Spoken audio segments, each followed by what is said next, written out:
నమస్తే, welcome to SS9 news. ముందుగా headlines. ప్రపంచానికి కూడా మోదీ లాంటి నాయకుడి అవసరం ఉందన్న సాజిద్. రేపు మహారాష్ట్రకు చంద్రబాబు కొల్లాపూర్ ఆలయాన్ని సందర్శించనున్న టీడీపీ అధినేత. కన్నప్పలో ప్రభాస్ రెమ్యునరేషన్ హాట్ టాపిక్. లక్నోపై ఢిల్లీ క్యాపిటల్స్ ఉత్కంఠ విజయం, ప్లే ఆఫ్స్ కి చేరుకున్న రాజస్థాన్ రాయల్స్. భారత ప్రధాని నరేంద్ర మోదీ జన్మత నాయకుడని, ఆయన నాయకత్వం భారత్కు మాత్రమే కాదు ప్రపంచానికి అవసరం ఉందని పాక్ అమెరికన్ వ్యాపారవేత్త సాజిద్ తరారు అభిప్రాయం వ్యక్తం చేశారు. ఆర్థిక సంక్షోభంతో కొట్టుమిట్టాడుతున్న పాకిస్తాన్ కు మోదీ లాంటి నాయకుడు కావాలని అన్నారు. పాకిస్తాన్ కు చెందిన సాజిద్ తారారు అమెరికాకు వలస వెళ్లి అక్కడే సెటిల్ అయ్యారు. భారత్లో లోక్సభ ఎన్నికల నేపథ్యంలో మీడియా అడిగిన ప్రశ్నకు సాజిద్ తరారు వ్యాఖ్యలు చేశారు. ప్రతికూల పరిస్థితుల్లో సైతం తన రాజకీయ భవిష్యత్తు గురించి ఆలోచించకుండా మోదీ ధైర్యంగా పాకిస్తాన్ లో పర్యటించారని గుర్తు చేశారు. మూడవసారి కూడా భారత ప్రధానమంత్రిగా మోదీ బాధ్యతలు చేపట్టాలని ఆయన కోరుకున్నారు. అలాగే పాకిస్తాన్ తో చర్చలు జరిపి ఇరు దేశాల మధ్య శాంతియుత వాతావరణం ఏర్పడేలా చేస్తారని ఆకాంక్షిస్తున్నట్లు పేర్కొన్నారు. Modi ji is a remarkable leader. He's a natural born leader. वाहिद एक ऐसे प्राइम मिनिस्टर थे जो हालात की खराबी के बावजूद पाकिस्तान गए और उन्होंने अपने पॉलिटिकल कैपिटल को इतने रिस्क पे लिया. तो यही Modi ji, I am expecting कि Modi ji will start a dialogue, start a trade with Pakistan, ताकि पाकिस्तान अगर आसूदा होगा, पीसफुल होगा, that is good for India as well. Accomplishments की एक लंबी लिस्ट है और ना सिर्फ भारत के लिए, मैं समझता हूँ मजबूत भारत के लिए मोदी साहब का करैक्टर, उनकी पर्सनैलिटी, उनकी leadership is very crucial, very important, and there is no doubt, it's written everywhere that Modi ji will be the next prime minister. As a Pakistani American, मैं ये समझता हूँ कि 97 करोड़ लोगों का वोट डालना इस अ मिरेकल, इस a new phase of democracy. और मैं समझता हूँ कि सबसे बड़ी जो क्लेम किया जाता है कि Bharat is the biggest and largest and the vibrant democracy on the planet, वह उसकी सबसे बड़ी मिसाल है. मैं समझता हूँ 4 फेजेस, चौथी फेज हुई है अभी. 63% उसका टर्न आउट है. Is remarkable. Matter of fact, I am seeing the election taking places and I am seeing the popularity of Modi ji up there and the rise of India in 2024 is amazing. It's a story to be told.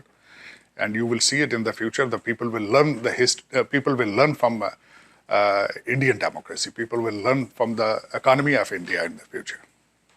Pakistan is going through economic crisis. तो उसकी वजह से inflation ऊपर है. IMF के packages हैं. IMF वहाँ पे आता है. टैक्सेस मजीद ज़ाहिर उन्होंने अपने पैसे वापस लेने हैं. टैक्सेस हैं, पेट्रोल महंगा है, कई चीज़ें हैं, बिजली बहुत महंगी हो चुकी है. बिजली महंगी होने की वजह से एक्सपोर्ट नहीं कर पा रहे.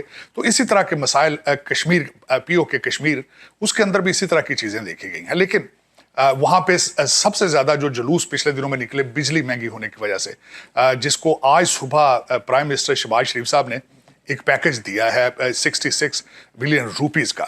बल्कि अब ये दूसरा सवाल भी इस वक्त जारी है कि पाकिस्तान के पास ये पैसे कहाँ से आएंगे जो कश्मीर को देंगे, क्योंकि IMF is looking into it. अगला 6 से 8 बिलियन का नए पैकेज को डिस्कस किया जा रहा है. Pakistan is going through the crisis, financial crisis. और अफसोस के साथ ये है कि जो उनके ग्रास रूट इशूज़ हैं उन पर तवज्जो आज भी नहीं दी जा रही. एक्सपोर्ट किस तरह बढ़ाई जाए, दहशत गर्दी को कंट्रोल किया जाए, लॉ एंड ऑर्डर को बेहतर किया जाए. इकानमी सिर्फ ग्रो करती है वहाँ जहाँ लॉ एंड ऑर्डर के हालात बेहतर हों, जहाँ पे हालात साजगार हों, ताकि फॉरेन इन्वेस्टर आ सकें, लोकल इन्वेस्टर भागे ना वहाँ से. लोकल इस वक्त तो issues, Pakistan is facing many issues, जिसमें दहशत गर्दी और लॉ एंड ऑर्डर का इशू एक बहुत बड़ा इशू है.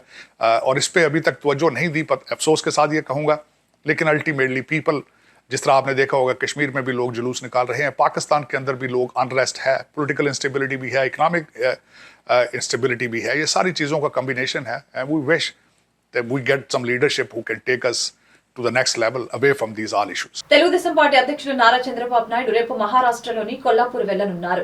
అక్కడ శ్రీ మహాలక్ష్మి ఆలయాన్ని సందర్శించి ప్రత్యేక పూజలు నిర్వహిస్తారు. అనంతరం మధ్యాహ్నం షిరిడి చేరుకొని సాయిబాబా ఆలయాన్ని దర్శించుకుంటారు. ఏపీలో జరిగిన సార్వత్రిక ఎన్నికల్లో గెలుపు తమదేనని ధీమాగా ఉన్న చంద్రబాబు ఆలయాల సందర్శనలో బిజీగా గడుపుతున్నారు. గుంటూరు పశ్చిమ నియోజకవర్గంలో టీడీపీ ఇన్ఛార్జి కోవెలమూడి నాని పార్టీ కార్యాలయంలో మీడియాతో మాట్లాడారు. ఈ సందర్భంగా నాని ఎలక్ట్రానిక్ మీడియా మరియు ప్రింట్ మీడియా వారికి కృతజ్ఞతలు తెలిపారు. ఎన్నికల ఓట్లలో ఎటువంటి రిగ్గింగ్ జరగకుండా బూతులలో క్రమశిక్షణ పాటించే విధంగా ప్రతి ఒక్కరిని చూసుకున్నందుకు మీడియా వారికి ధన్యవాదాలు తెలిపారు. నాని మాట్లాడుతూ వైసీపీ ప్రభుత్వం చేసిన దాడులు అరాచకంగా ఉన్నాయని, నర్సరావుపేట, తాడిపత్రి, తెనాలి తదితర ప్రాంతాల్లో దాడులకు పాల్పడ్డారని, ఇలాంటి దాడులు మరొకసారి చేస్తే ఖబర్దార్ వైసీపీ మీరు తగిన మూల్యం చెల్లించక తప్పదని నాని మండిపడ్డారు. వైసీపీ ప్రభుత్వం ఓడిపోతుందని ముందే తెలిసి ఇలాంటి దాడులు చేశారని తెలిపారు. జూన్ 4వ తారీఖు ఎన్నికల ఫలితాల్లో తప్పకుండా భారీ మెజారిటీ కూటమి విజయం సాధిస్తుందని, చంద్రబాబు ముఖ్యమంత్రిగా ప్రమాణ స్వీకారం చేస్తారని, అలాగే నరేంద్ర మోదీ మూడోసారి ప్రధానమంత్రి అవుతారని ధీమా వ్యక్తం చేశారు.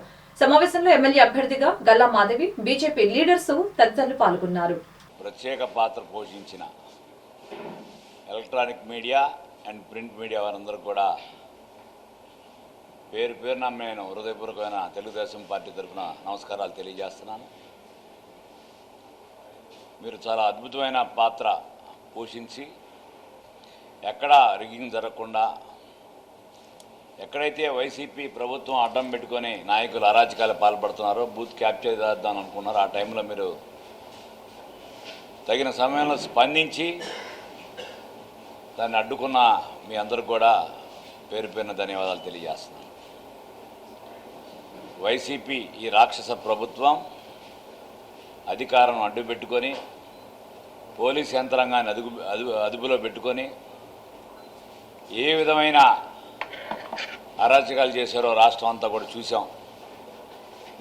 మన ఉమ్మడి జిల్లాలో మాచర్లో కానీ, అట్లాగే తాడిపత్రిలో కానీ, నిన్న చంద్రగిరిలో కానీ, తిరుపతిలో పద్మావతి యూనివర్సిటీ దగ్గర ఏ విధంగా అభ్యర్థి పులివర్తి నానిని ఏ విధంగా ఒక పెద్ద ఆయుధాలు ఉపయోగించి అద్దాలు పగలగొట్టి గాయపరిచిన విషయం మీడియా సోదరులు చూపించిన విషయం అందరికీ కూడా తెలిసిందే. ఓడిపోతున్నాం అని చెప్పి జగన్మోహన్ రెడ్డి అండ్ కంపెనీకి ఫ్రస్ట్రేషన్లో ఉన్నారు ముందు ముఖ్యంగా. ఎందుకంటే ఫలితాలు మీకు అనుకూలంగా రావట్లేదు కాబట్టి, వాళ్ళు ఏ విధంగా అనుకూలంగా తెలుగుదేశం పార్టీకి పడ్డాయి కాబట్టి వాళ్ళందరూ కూడా ఏ విధంగా పోలింగ్ అయిపోయిన తర్వాత ఈ విధమైన హింసలు జరగడం ఇదే నేను చూస్తుంది. మామూలుగా పోలింగ్ రోజున వాళ్ళకున్న నేచర్, వాళ్ళ నాయకుడికి వాళ్ళ యొక్క అండ్ కంపెనీకి ఏముంటుందంటే ఏదో ఒక రకంగా భయభ్రాంతులు చేసి ఒక ప్యానిక్ గురి చేస్తే ఓటర్లు ఆ యొక్క బూతులకు రాకపోతే మాకు మెజారిటీ వస్తున్న భావంతో ఒక తక్కువ పర్సెంట్ పోలింగ్ అవడానికి వాళ్ళు ఎప్పుడూ ప్రయత్నం చేస్తుంటారు. ఈ రాష్ట్ర ప్రజలు కూడా వీళ్ళ యొక్క అరాచకాలు తెలుసుకొని ఉదయం 6 గంటలకు వచ్చి బారులు తీరి ఎండలో కానీ పైన ఎలక్షన్ కమిషన్ కనీసమైన సదుపాయాలు కూడా లేవు, టెంటులు లేవు, మంచినీళ్ళు లేవు, గంటలు నిలబడి ఈ యొక్క ప్రభుత్వ వ్యతిరేక ఓటు ద్వారా బ్యాలెట్ బాక్స్లో వేసిన విషయం అందరికీ తెలిసిందే. అట్లాగే ఈ అరాచకాలు కూడా పెట్టలేకపోతున్నాయి. ముఖ్యంగా ఇది చాలా దుర్మార్గం. దీన్ని ఈ విధంగా ప్రతి దాడిని కూడా మేము ఖండిస్తున్నాం. ఇట్లాంటి దాడులు చేస్తే ఖబర్దార్ రానున్న రోజుల్లో మీరు తగిన మూల్యం చెల్లించుకోవాల్సి వస్తుందని చెప్పి ఈ మీడియా ద్వారా తెలియజేస్తున్నాను. 4వ తారీఖున ఫలితాలు విడుదలవుతాయి. ఫలితాల్లో తప్పనిసరిగా విడుదల అవ్వని తర్వాత చంద్రబాబు నాయుడు గారు ఆంధ్రప్రదేశ్ ముఖ్యమంత్రిగా ఇక్కడ ప్రమాణ స్వీకారం చేయబోతున్నారు. అట్లాగే ఢిల్లీలో నరేంద్ర మోడీ గారు మూడోసారి మరలా ప్రధానమంత్రిగా ప్రమాణ స్వీకారం చేయబోతున్నారు. ఇది తథ్యం. దీన్ని ఎవరు ఎటువంటి అడ్డంకులను ఆపలేరని చెప్పి తెలియజేస్తూ ఈ యొక్క తెలుగుదేశం పార్టీకి, కూటమికి, జనసేన, బీజేపీ, తెలుగుదేశం సహకరించిన ప్రతి ఒక్క ఓటర్ మహాశయునికి పాదావందనాలు తెలియజేసుకుంటూ ఈ అవకాశం కల్పించిన తెలుగుదేశం పార్టీకి ప్రత్యేకమైన ధన్యవాదాలు తెలియజేస్తున్నాను. Thank you all. Chandrababu Naidu గారి కృషికి, పవన్ కళ్యాణ్ గారి ఆకాంక్షకి, మోడీ గారి ఆశీర్వాదానికి ప్రతీకగా అత్యంత అధికమైన పోలింగ్ నమోదు అవడం జరిగింది. ప్రజల యొక్క చైతన్యం ఆ రోజు కనబరిచారు ప్రతి ఒక్కరూ కూడా. ఈ రాష్ట్రానికి సుపరిపాలన ఎంత అవసరమో అన్నది మొన్న జరిగిన పోలింగ్లో ప్రతి ఒక్కరూ కూడా బయటకు వచ్చి పోలింగ్ చేసిన విధానాన్ని మనం గుర్తించుకోవాల్సిన విషయం ఎంతవరకైనా ఉంది. ఈరోజు దాన్ని అరికట్టడానికి వైకాపా ప్రభుత్వం చేసిన అనేక రకమైన ప్రయత్నాల్ని కూడా ప్రజలు ఏమాత్రం జంకక, వణకక, తొనకక నిలుచొని 5-6 గంటల సమయం పట్టినా కూడా, అసౌకర్యాలకి గురైనా కూడా ఎలాంటి భయభ్రాంతులకి చెందకుండా వారి ప్రయత్నాలన్నింటినీ తిప్పికొడుతూ సామాన్య ప్రజలు కూడా నాయకుల వైపు, ప్రతిపక్ష నాయకులు వైఖరి తీరుని ఖండిస్తూ వారి మీద ఎంతో అద్భుతంగా వారిని ప్రతిఘటిస్తూ ఓటింగ్ చేయడం జరిగింది. అత్యధిక ఓటింగ్ శాతంకి ఇది ఒక్కటి నిదర్శనంగా మనం చెప్పుకోవచ్చు. అయితే గుంటూరు పశ్చిమ నియోజకవర్గం నుంచి ఇప్పటిదాకా టికెట్ కన్ఫర్మ్ అయినప్పటి నుంచి నిన్న మొన్న జరిగిన పోలింగ్ దాకా కూడా నా వెంట నిలుచున్న ప్రతి ఒక్క నాయకుడికి, టీడీపీ, జనసేన, బీజేపీ కార్యకర్తలకి, అభిమానులకి పేరు పేరున ధన్యవాదాలు చెప్తూ ఉన్నాను. మొన్న జరిగిన మే 13వ తారీఖున ఓటర్ల ఉప్పెన చూశాం. ఎన్నడూ లేని విధంగా ఈ ఆంధ్ర దేశవ్యాప్తంగా కూడా మహిళలు, అట్లానే కొత్త ఓటర్లు, బయట ఊర్ల నుంచి వచ్చిన వాళ్ళు కూడా వాలంటీర్గా స్వచ్ఛందంగా వచ్చి ఏదైతే వారి ఓటు హక్కు వినియోగించుకున్నారో వారందరికీ కూడా ప్రత్యేక ధన్యవాదాలు, కృతజ్ఞతలు తెలియజేస్తున్నాం. ఈ రాష్ట్రం బాగుండాలన్నా, ఈ రాష్ట్రం బాగుపడాలన్నా కూడా అది ఎన్డీఏ కూటమితోనే సాధ్యం. కాబట్టి ప్రజలందరూ కూడా సైకిల్ గుర్తుకి పట్టం కట్టారు. ఈ ఆంధ్ర రాష్ట్రంలో వచ్చేది సైకిల్, వికసించేది కమలం అని కూడా ప్రజలు ముక్తకంఠంతో ఈ యొక్క ఓటర్ రూపంలాగా తెలియజేశారు. ఇకపోతే మే 12వ తారీఖునే వారి యొక్క అపజయం తెలిసిపోయింది. కాబట్టి 13వ తారీఖు ఉదయం నుంచే వారు ప్రతి ఒక్క పోలింగ్ బూత్లో కూడా అరాచకాలు సృష్టించడానికి ప్రయత్నం మొదలుపెట్టారు. ఉదయం వస్తున్న మహిళల్ని కానీ, వృద్ధులను కానీ, న్యూ ఓటర్స్ని కానీ చూసి వాళ్ళు భయభ్రాంతులు గురయ్యి ప్రతి ఒక్క పోలింగ్ బూత్లో ఏదో రకంగా అలజడి సృష్టించి ఓటర్లను రాకుండా ప్రయత్నం చేస్తే మరి ఓటర్ మహాశయులు ఆ యొక్క గొడవలను కూడా లెక్క చేయకుండా ఆ యొక్క క్యూ లైన్లో కదలకుండా నుంచొని వారికి బుద్ధి చెప్పారు. ఒక ఓటు అనే ఆయుధంతో ఈ రాష్ట్రం నుంచి ఫ్యాన్ని తరిమేయటం ఖాయం. అరాచక పాలన సాగుతుంది అనడానికి ఓట్లు 13వ తారీఖు అయిపోయినా కూడా నిన్న ఇవాళ కూడా ఇంకా దాడులు జరుగుతున్నాయి. ఇవాళ ఉదయం కూడా కృష్ణబాబు కాలనీలో దాడులు జరగడం మేము తీవ్రంగా ఖండిస్తున్నాము. ఇట్లాంటి హేయమ చర్యల్ని ఏ ఒక్క రాజకీయ పార్టీ కూడా ఉపేక్షించదు. మరి రానున్న రోజుల్లో ఆంధ్ర రాష్ట్రం అభివృద్ధి చెందడం ఖాయం. డబుల్ ఇంజిన్ సర్కార్తో ఈ ఆగిపోయిన అభివృద్ధిని మళ్ళీ ముందుకు తీసుకెళ్ళడం అనేది జరుగుతుంది. ఈ ఆంధ్ర రాష్ట్రంలో నవంబర్లో రావాల్సిన దీపావళి రేపు జూన్ 4వ తారీఖున రాబోతుంది. ప్రతి ఒక్క ప్రజలు జూన్ 4వ తారీఖున దీపావళి సంబరాలు జరుపుకుంటున్నారు. రష్యాలోని ఆర్కెంగెలిస్క్ ప్రాంతంలో వీధుల్లో ఓ ఎలుగు వంటి సరదాగా బైక్ పై షికారుకు వెళ్లింది. రోడ్డుపై కనిపించిన వారిని సరదాగా హాయ్ చెబుతూ ముందుటి కాల్ని పైకెత్తింది. ఇందుకు సంబంధించిన చిన్న వీడియో క్లిప్ సోషల్ మీడియాలో వైరల్ గా మారింది. కారులో వెళ్తున్న ఓ వ్యక్తి జగద్గురువులైన శ్రీ ఆదిశంకరాచార్యుల వారి జయంతి సందర్భంగా రావులపాలెం గ్రామం తిరుమల తిరుపతి దేవస్థాన వేద పండితులైన బ్రహ్మశ్రీ పెడసన గంటి శ్రీరామమూర్తి శర్మ అవధాని ఆధ్వర్యంలో శ్రీ శంకరాచార్యుల వారికి పూజా కార్యక్రమం నిర్వహించనున్నారు. భారతదేశంలో చారిత్రాత్మకంగా 3వసారి శ్రీ ఆదిశంకర వేద భారత పరిక్రమ యాత్ర చేసిన పెడసన గంటి సీతారామమూర్తి శర్మ అవధానికి ఘన స్వాగతంతో విజయోత్సవ వేడుక ఘనంగా సాగింది. శంకర జై జై శంకర హర హర శంకర జై జై శంకర హర హర శంకర జై జై శంకర హర హర శంకర జై జై శంకర హర హర శంకర జై జై శంకర హర హర శంకర జై జై శంకర హర హర శంకర జై జై శంకర హర హర శంకర హర శంకర జై జై శంకర హర హర శంకర జై జై శంకర హర హర శంకర జై జై శంకర హర హర శంకర జై జై శంకర హర హర శంకర జై జై శంకర హర హర శంకర జై జై శంకర హర హర శంకర జై జై శంకర హర హర శంకర జై జై శంకర హర హర శంకర జై జై శంకర హర హర జయ జయ శంకర శంకర ఆచార్య మధ్యమాం అస్మదు ఆచార్య పర్యంతం వందే గురు పరంపరాం జగద్గురు శ్రీ ఆదిశంకరాచార్య స్వామినే నమో నమః ప్రార్థన నమస్కారాన్ సమర్పయామి. జయ జయ శంకర హర హర శంకర జయ జయ శంకర హర హర శంకర జయ జయ శంకర హర హర శంకర జయ జయ శంకర హర హర శంకర జయ జయ శంకర హర హర శంకర జయ జయ శంకర హర హర శంకర హర హర శంకర జయ జయ శంకర హర హర శంకర జయ జయ శంకర హర హర శంకర జయ జయ శంకర హర హర శంకర జయ జయ శంకర హర హర శంకర జయ జయ శంకర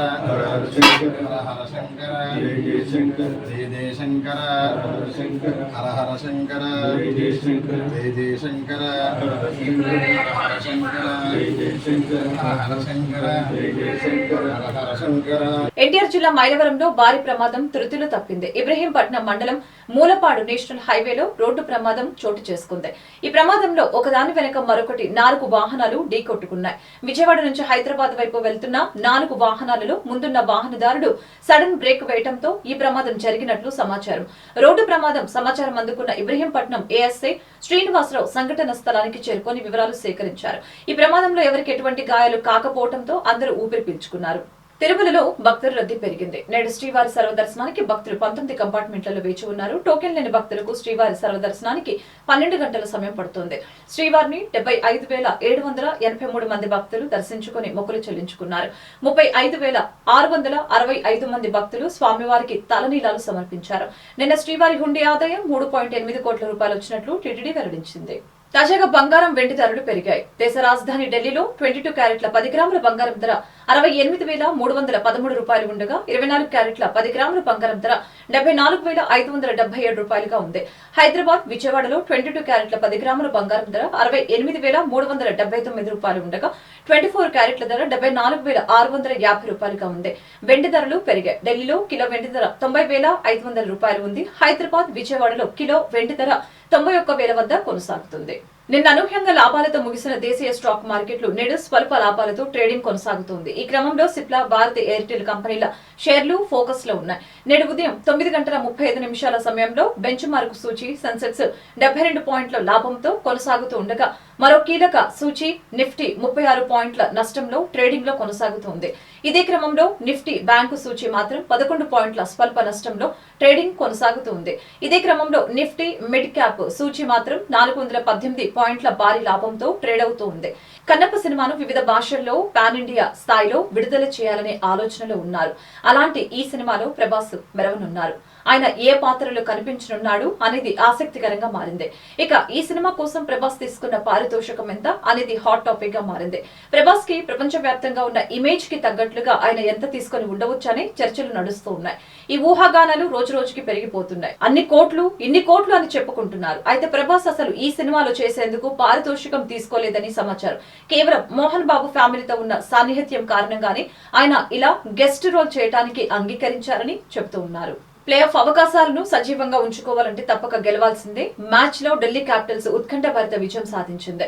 ఢిల్లీలోని అరుణ్ జైట్లీ స్టేడియం వేదికగా లక్నో సూపర్ జైంట్స్ పై 19 పరుగుల తేడాతో గెలిచింది. తొలుత బ్యాటింగ్ చేసిన ఢిల్లీ నిర్దేశించిన 209 పరుగుల లక్ష్య ఛేదనలో నిర్ణీత 20 ఓవర్లలో 9 వికెట్ల నష్టానికి 189 పరుగులు మాత్రమే చేయగలిగింది. భారీ లక్ష్య ఛేదనలో లక్నో టాపర్టర్ దారుణంగా విఫలమైంది. వార్తలు ముగించే ముందు హెడ్లైన్స్ మరొకసారి. ప్రపంచానికి కూడా మోదీ లాంటి నాయకుడి అవసరం ఉందన్న సాజిద్. రేపు మహారాష్ట్రకు చంద్రబాబు. కొల్లాపూర్ ఆలయాన్ని సందర్శించనున్న టీడీపీ అధినేత. కన్నప్పలో ప్రభాస్ రెమ్యునరేషన్ హాట్ టాపిక్. లక్నోపై ఢిల్లీ క్యాపిటల్స్ ఉత్కంఠ విజయం. ప్లే ఆఫ్స్ కి చేరుకున్న రాజస్థాన్ రాయల్స్. ఈ వార్తలు ఇంతటితో సమాప్తం. మరొక బులెటిన్ మళ్ళీ కలుద్దాం. చూస్తూనే ఉండండి SS9.